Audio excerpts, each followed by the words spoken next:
তোরা কি সবাই সত্যি বলছিস? সত্যি কি এই বউয়ের পেটে সোনার হাঁস রয়েছে? ও আমার পুত্রবধূ, আমি তো আপনার সাথে মিথ্যা কথা বলছি না। যদি সোনার হাঁসটা আপনাকে দেখাতে পারি তাহলে আমাকে অনেকগুলো মোহর দেবেন। ছেড়ে দাও, আমাকে ছেড়ে দাও, আমি প্রচন্ড ব্যথা পাচ্ছি। বিশ্বাস করো, আমার পেটে কিছুই নেই। চুপ কর মুখপুরি, একদম মুখ বন্ধ করে রাখ। যদি বেশি বাড়াবাড়ি করিস তাহলে তোর গলা কেটে ফেলবো। মা, তুমি কেন আমার সাথে এমন করছো? মা, আমি তোমার নিজের মেয়ে না হলেও তো ছেলের বউ। তুমি কেন আমার উপর এত অত্যাচার করছো? আমার গর্ভের সন্তানকে কেন হত্যা করতে চাইছো মা? আরে হতভাগী, কোনো সন্তান নেই, তোর গর্ভে রয়েছে একটা হাঁস। আমি নিজের কানে সেই হাঁসের শব্দ শুনেছি। বাচ্চা প্রসবের সময় হয়ে গেছে, কিছুক্ষণের মধ্যেই এই সোনার হাঁসটা বের হয়ে আসবে, আর আমি আপনাকে সেটা দিয়ে দেব রাজা মশাই। সত্যি সত্যি যদি এই বউয়ের পেট থেকে একটা সোনার হাঁস বের হয়, আমি এটা নিয়ে যাব। এটা আমার রাজ্যের সম্পদ। এই সোনার হাঁস নিশ্চয়ই সোনারি ডিম পারবে, আর সে সোনারি ডিম থেকে নিশ্চয়ই আবার সোনার বাচ্চা বের হবে। রাজা মশাই, আমরা আপনাকে সত্যি কথাই বলেছি, তাই আমাকে আর ধাইকে কিন্তু অনেকগুলো মোহর দিতে হবে। না না, এত বড় অন্যায় তোমরা করো না, আমার সন্তানকে তোমরা কেড়ে নিও না।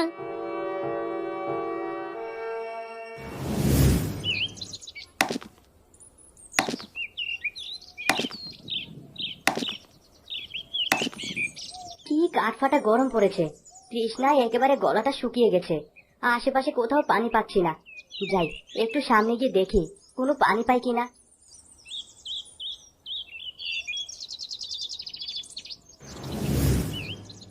ওই তো, ওই তো একটা কুঁড়ে ঘর দেখা যাচ্ছে। যাই, গিয়ে দেখি ওখানে পানি আছে কিনা। কেউ কি আছেন? আমাকে একটু পানি দিবেন, প্রচন্ড তৃষ্ণায় গলাটা একেবারে শুকিয়ে গেছে।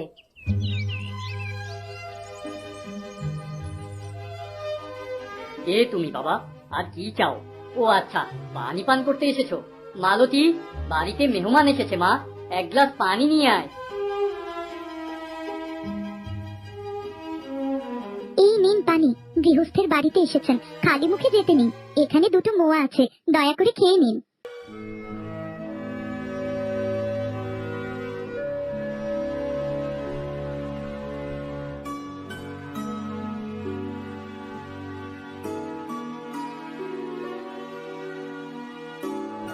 আরে বাহ, কত সুন্দরী মেয়ে! আমি তো এমন একজনকেই আমার জীবন সঙ্গিনী করতে চেয়েছিলাম। ও বাবা, তা তুমি থাকো কোথায়, আর এখানে কি কাজে এসেছো? আমি অনেক দূরের গা থেকে এসেছি। আমি একজন কাঠুরিয়া, বনে জঙ্গলে কাঠ কেটে সেগুলো বিক্রি করেই সংসার চালাই। আরে বাহ, খুব ভালো। আমি নিজেও তো একজন কাঠুরিয়া। ভালোই হলো, একজন কাঠুরিয়া আরেক কাঠুরিয়ার বাড়িতে বেড়াতে এসেছে। আপনাদের অনেক ধন্যবাদ, এই যে আমাকে পানি পান করালেন। আসলে অনেকক্ষণ ধরেই পানি খুঁজছিলাম। তা দুপুরবেলা 4টে ভাত খেয়ে যাও বাবা। আমার মা মালতী খুব দুঃখী মেয়ে, ছোটবেলায় ওর মাকে হারিয়েছে। আপনার মেয়ে ভারী সুন্দরী, এমন সুন্দরী মেয়ে আমি জীবনে খুব কম দেখেছি। সুন্দরী হলে কি হবে বাবা, আজকাল তো যৌতুক ছাড়া মেয়েটাকে পার করতে পারছি না। কেউ মেয়েটাকে বিয়ে করতে রাজিও হচ্ছে না। এত রূপবতী মেয়ের বিয়ে হচ্ছে না? আপনার যদি কোনো আপত্তি না থাকে তাহলে আমি ওকে বিয়ে করতে চাই। সত্যি বাবা, সত্যি তুমি আমার মেয়েকে বিয়ে করবে? সারা রাত আমার চিন্তায় ঘুম হয় না। এই ভেবে যদি আমার কিছু হয়ে যায় তাহলে এই মেয়েটাকে কে দেখবে? আপনি কোনো চিন্তা করবেন না, আমি খুব দ্রুত মালতীকে বিয়ে করতে আসব, আর ওকে নিয়ে সুখে সংসার করব। আজ তবে বিদায় দিন। ঠিক আছে বাবা, আজ তুমি তাহলে এসো।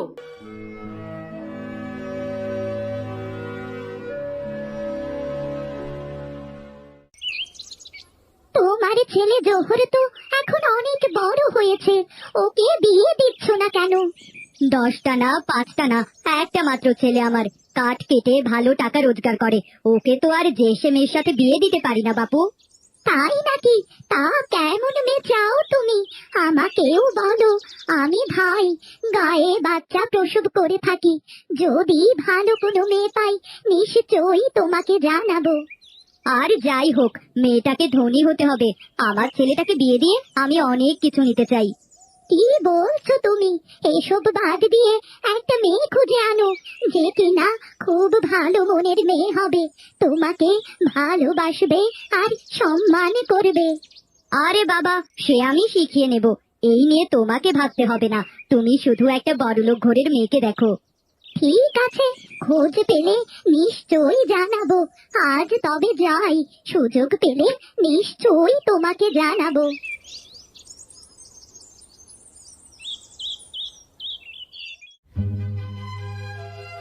কি ব্যাপার মা, এ ভর দুপুরে এখানে বসে আছো? কেউ এসেছিল নাকি? সারা দিন বাইরে পড়ে থাকিস, আবার একা একা সময় কাটে না। আর ধাই আসে মাঝে মাঝে গল্প করতে। তা বেশ ভালো, দুই সই মিলে গল্প করে সময় কাটাও। তা কি বলেছিল তোমার সই? ধাই তোর বিয়ের কথা বলছিল। আমিও বলি বাবা, তোর জন্য এখন পাত্রী দেখা শুরু করি। তোমাকে আর কষ্ট করে পাত্রী খুঁজতে হবে না মা, আমি বিয়ের জন্য পাত্রী পেয়ে গেছি।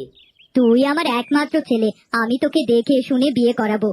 না মা, তোমাকে দেখা দেখি করে আমাকে বিয়ে করতে হবে না। আমি জানি তুমি কেমন পাত্রী চাও। আমি কোনো বড় লোকের মেয়েকে বিয়ে করতে চাই না। আমি খুব সাধারণ একটা মেয়েকে বিয়ে করব। আর আমি আমার পাত্রী পছন্দ করেছি। কাকে পছন্দ করেছিস তুই? তার বাবা কি করে? তার বাবা খুব ভালো কিছু করে না মা, সে সামান্য একজন কাঠুরিয়া। কিন্তু তার মেয়েটা অনেক ভালো আর অনেক সুন্দরী। তার বাবা জঙ্গলে কাঠ কাটে। শেষ পর্যন্ত কিনা একটা কাঠুরিয়ার মেয়েকে ঘরের বউ করে আনবি? না না, আমি মরে গেলেও এটা মেনে নেব না। আমি তোমাকে পরিষ্কার করে বলে দিচ্ছি মা, বিয়ে যদি করতেই হয় তাহলে আমি ওকেই করব। আমি মরে গেলেও এই মেয়েকে বিয়ে করাবো না। তোর ইচ্ছে হলে তুই গিয়ে বিয়ে করে নিয়ে আয়। আমি বাড়ি থেকে বের হয়ে গেলাম, একেবারে বউ নিয়ে এই ঘরে ফিরবো। আমার কি সর্বনাশ হয়ে গেল রে! আমার ছেলে কোন ডাইনির পাল্লায় পড়েছে? সে কিনা কাঠুরিয়ার মেয়েকে বিয়ে করে বউ করে আনছে।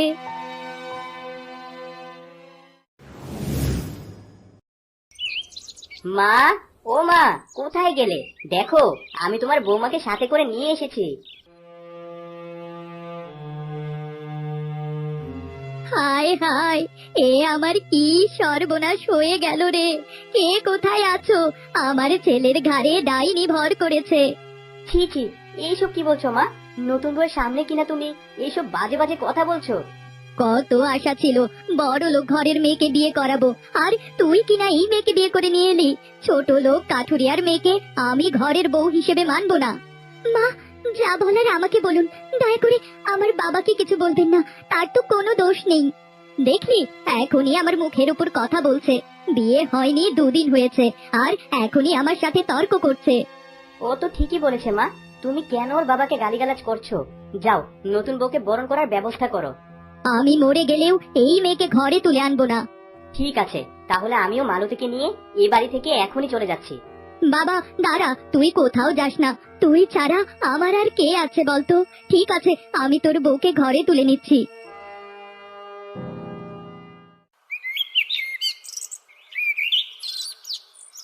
ছি ছি, কেমন আছিস তুই? এ কি কাণ্ড! ভেবেছিলাম ছেলেটা মায়ের কথা শুনবে, কিন্তু না, সে কোথা থেকে একটা মেয়ে ধরে নিয়ে এলো। সব কিছুই আমার কপাল। স্বামী মারা যাওয়ার পর বুকে আগলে ছেলেটাকে বড় করলাম, আর ছেলেটা আমার সাথে এত বড় বেইমানি করলো। যা হবার হয়ে গেছে। গরিব ঘরের মেয়েও যে করেই হোক এই বাড়ি থেকে তাড়াতে হবে। প্রতিদিন এত কাজ করাবি, দেখবি এ বাড়ি থেকে পালিয়ে বাঁচবে। এ তো খুব ভালো কথা বলেছো। ঠিক আছে, আজকে থেকেই আমি আমার কাজ শুরু করে দিচ্ছি। বৌমা, ও মা, কোথায় গেলে? মা, আমাকে ডাকছিলেন? সারা দিন শুধু আরাম করে বসে থাকা। বলি, তুমি কোন লাট সাহেবের মেয়ে যে সারা দিন আরাম করে বসে থাকো? আমি তো একটু আগে রান্না বান্না শেষ করে ঘরে মাত্র গেলাম মা। এই মুখে মুখে কথা বলা আমি একদম পছন্দ করি না। যাও দেখো ঘরে কতগুলো হাঁস রয়েছে, হাঁসগুলোকে খাবার খাওয়াও। আর দেখো কোনো ডিম পেড়েছে কিনা।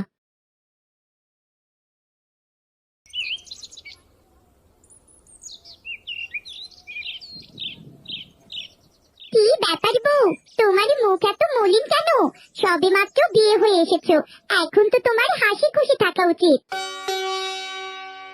আমার কপালে দুঃখ আর দুঃখ। সারা জীবন বাপের বাড়িতে কষ্ট করলাম, আর এখন আমার শাশুড়ির খারাপ ব্যবহার সহ্য করতে হচ্ছে। তুমি কেঁদো না, আমি তোমাকে একটা উপহার দিচ্ছি। এটা তুমি খেয়ে ফেলবে, আর দেখবে তোমার পেট থেকে একটা সোনার টুকরো ছেলে বের হবে। কি উপহার দেবে আমাকে? না না, আমার কোনো উপহারের প্রয়োজন নেই। এটা একটা সোনার হাঁসের ডিম। এই ডিমটা তুমি খেয়ে ফেলো, আর দেখবে তোমার যে ছেলে হবে সে তোমাকে খুব ভালোবাসবে।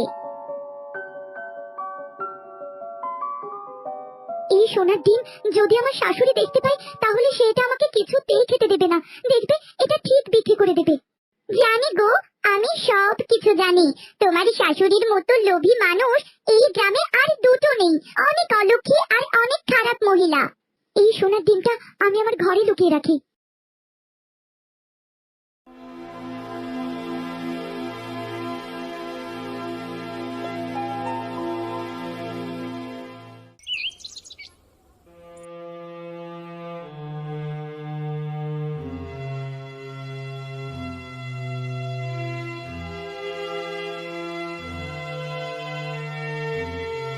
আরে বাহ, এ তো সোনার ডিম, একেবারে চকচক করছে। এই ডিমটা আমার, এই ডিমটা আমাকে দিয়ে দিন। তোর সাহস তো কম নয়, সোনার ডিম ঘরের মধ্যে লুকিয়ে রেখেছিস আর আমাকে কিছুই জানাসনি।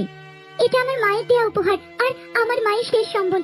দয়া করে এটা নষ্ট করবেন না মা। কে বলেছে এটা আমি নষ্ট করব? এটা আমি দোকানে বিক্রি করব আর নিশ্চয়ই অনেক টাকা পাবো। আচ্ছা মা, ঠিক আছে, তাহলে ডিমটা আপাতত আমার কাছেই থাকুক। যখন আপনি বিক্রি করবেন আমার কাছ থেকে নিয়ে যাবেন। না না, এসবের কোনো দরকার নেই।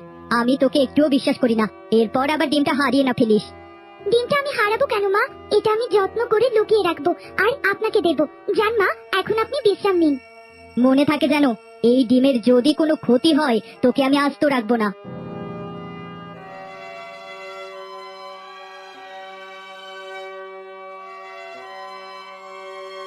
না না, আর দেরি করা ঠিক হবে না। এই ডিমটা এখনই আমি আস্ত গিলে ফেলবো, তা না হলে আমার শাশুড়ি এটা নিয়ে বিক্রি করে দেবে।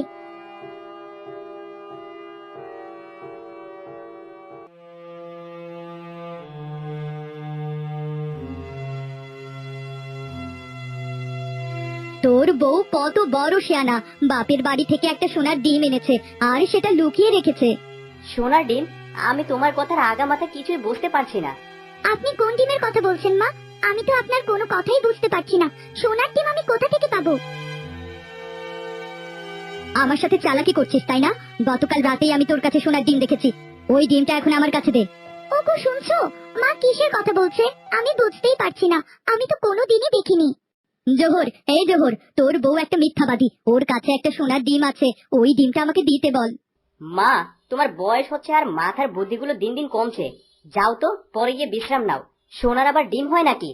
দে বলছি, আমার হাঁসের ডিম দে, তা না হলে কিন্তু আমি বাড়িতে একেবারে অনর্থ ঘটিয়ে দেব। আমার সাথে খারাপ ব্যবহার করবেন না, আমার বাচ্চা হবে। আমি আপনার নাতির মা হতে চলেছি। খুব শীঘ্রই আপনি নাতির মুখ দেখবেন মা। কি বলছো কি? এতক্ষণ কেন আমার কাছ থেকে লুকিয়ে রেখেছো? তুমি মা হতে চলেছো, তার মানে আমি বাবা হতে চলেছি। শোনো মা, এখন থেকে মালতীর সাথে তুমি একটুও খারাপ ব্যবহার করবে না। আমার সোনার ডিমটা কোথায় চলে গেল? সেদিন যদি ডিমটা আমি আমার কাছেই নিয়ে রাখতাম তাহলে এত কিছু হতোই না।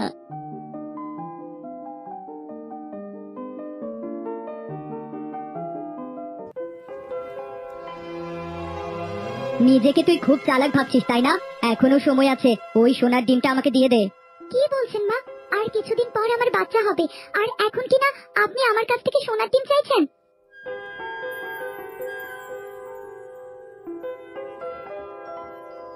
তোর পেটের ভেতর থেকে হাঁসের বাচ্চা শব্দ করছে। দে বলছি, তোর পেট থেকে ওই হাঁসের ডিমটা বের করে দে। আমার পেটে এখন আপনার ছেলের বাচ্চা, আপনার নাতি নাতনি মা। আর আপনি কি হাঁসের বাচ্চার কথা বলছেন? আমি শুনতে পেয়েছি, তোর পেটের ভেতর থেকেই হাঁসের বাচ্চা ডাকছে। সোজা আঙুলে ঘি না উঠলে এবার আমাকে আঙুল বাঁকাতেই হবে।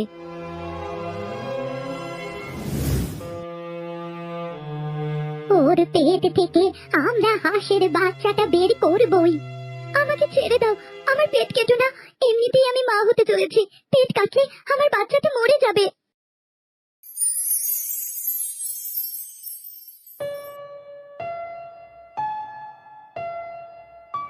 বলছি কেউ কাছে আসবে না, আমি কিন্তু বের হয়ে গেছি। যে আমার কাছে আসবে আমি তাকে আগুনে পুড়িয়ে দেব। ভাই দেখো, ওর পেটের বাচ্চাটা চোখের পানি থেকে বের হয়েছে। এবার তুমি ওকে হত্যা করো। মরে গেলাম রে, কে কোথায় আছো? আমাকে বাঁচাও, আগুনে আমার শরীরটা একেবারে জ্বলে যাচ্ছে। যত সব লোভী লোকের দল, তোরা আমাকে মারতে চাইছিস? আজকে আমি তোদের সবাইকে মেরে ফেলবো। আর শোন ভালো করে, আমি ওর পেটে নয় বরং বরং ওর মনে ছিলাম। ক্ষমা করে দাও, দয়া করে আমাদেরকে হত্যা করো না। আমি কথা দিচ্ছি আর কখনো আমি আমার ছেলের বউয়ের সাথে খারাপ ব্যবহার করব না। আরে লোভী বুড়ি, তোর ভাগ্য ভালো, তুই এমন একটা ছেলের বউ পেয়েছিস। তোর ছেলের বউ তোকে কত সম্মান করে, আর তুই গরিব বলে ওর সাথে এত খারাপ ব্যবহার করিস। তুমি আমাকে ক্ষমা করে দাও, আজকে থেকে আমি তোমাকে নিজের মেয়ের চোখে দেখব।